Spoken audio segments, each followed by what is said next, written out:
Bonjour chers amis et bienvenue sur cette cinquième vidéo sur l'accueil. Aujourd'hui nous allons parler des situations exceptionnelles en matière d'accueil. Et plus précisément nous allons parler des différentes motivations et de comment on peut en tant qu'agent d'accueil discerner ou distinguer les motivations des clients que nous avons en face de nous pour pouvoir mieux adapter notre modèle d'accueil à ces différentes motivations des clients. Nous allons utiliser le modèle très connu, son cas, pour pouvoir, disons, aborder ces différentes situations difficiles de l'accueil là. Le S, c'est pour la sécurité.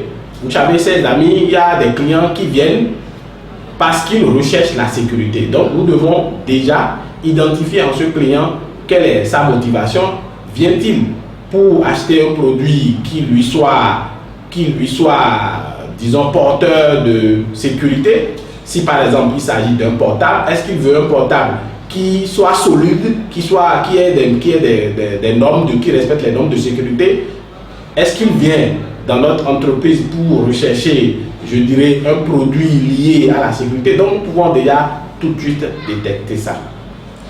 Le O de son cas, c'est l'orgueil. Il y en a qui sont mus par des motivations liées à l'orgueil. Vous prenez par exemple un monsieur qui a été colonel de l'armée et qui pendant tout son séjour a toujours été objet d'un grand respect.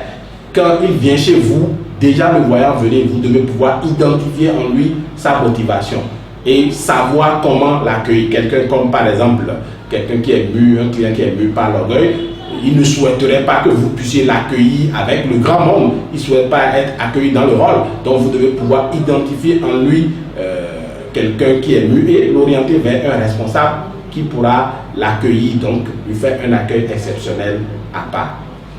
Ensuite, dans le modèle, son cas, vous avez le N. N comme nouveauté. Il y a des gens, ils ont déjà les produits, mais ils recherchent la nouveauté. Vous devez pouvoir identifier en ces clients-là cette attente et leur proposer, je dirais, le dernier produit de la gamme. Vous n'allez pas perdre votre temps à être en train de lui proposer des produits qui ne sont pas nouveaux. Donc, vous devez pouvoir identifier en lui cette attente-là, cette motivation-là et lui proposer le tout nouveau. Et vous allez voir qu'il sera content de l'accueil que vous allez lui réserver. Dans le modèle son cas, nous avons le C. C comme confort. Il y a des gens, de par leur classe sociale, un DG ou un ministre, ils sont mus par le confort. Et dès que vous voyez quelqu'un comme ça venir dans votre rôle d'accueil, vous le voyez déjà regarder un peu partout et montrer une certaine gêne à être dans le grand monde.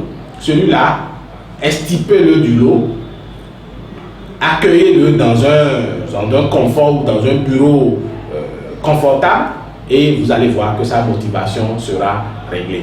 Je pense que les entreprises ont déjà compris un peu ça. Vous allez voir dans beaucoup de services, surtout dans la téléphonie ou dans d'autres catégories, dans l'aéroportuaire, les gens ont compris ça. C'est pour ça qu'ils font ce qu'on dit des classes affaires et des classes, disons, économiques. Donc, vous allez voir que pour tout le monde, c'est la classe économique, mais pour des gens qui recherchent le confort, c'est par exemple la classe affaires. Vous allez voir, dans certaines entreprises, on appelle service VIP et on fait payer plus pour satisfaire ces gens de clients qui veulent avoir un certain nombre de confort, qui ne veulent pas venir attendre comme tout le monde, mais qui cherchent à avoir un service VIP. Des fois même, dans certaines institutions, on déplace les agents d'accueil pour aller chez le client, chez lui à domicile. Donc il y en a qui sont, disons, disponibles pour payer le prix pour ça. Donc vous devez pouvoir déceler en vos clients leur motivation et leur offrir un accueil et un service adapté à ça. Ensuite, dans le modèle son cas, vous avez le A. Il y a des clients qui viennent chez vous, qui sont mus par, je dirais, le souci de faire de l'économie, donc de ne pas trop dépenser leur argent.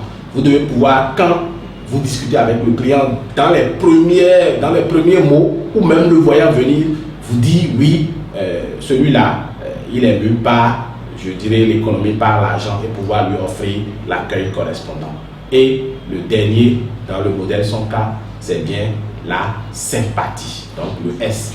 Il y a des clients, je dirais un peu comme moi, qui sont très mus par la motivation de la sympathie. On veut bien que l'agent d'accueil soit sympathique avec nous, pas un service très sec, pas un service très rec, donc un service où il y a quand même un peu de la gentillesse, un peu d'humour et le client sera content de nous. Donc voilà son cas, SONCAS, pour pouvoir, je dirais, faire un très bon accueil pour vos clients. Merci d'avoir suivi cette vidéo. Nous allons, disons, revenir dans une prochaine vidéo pour parler encore d'autres situations exceptionnelles sur l'accueil. Chers amis, merci de nous avoir suivis. Et si vous avez aimé, n'oubliez pas de liker et de partager avec vos amis et vos relations.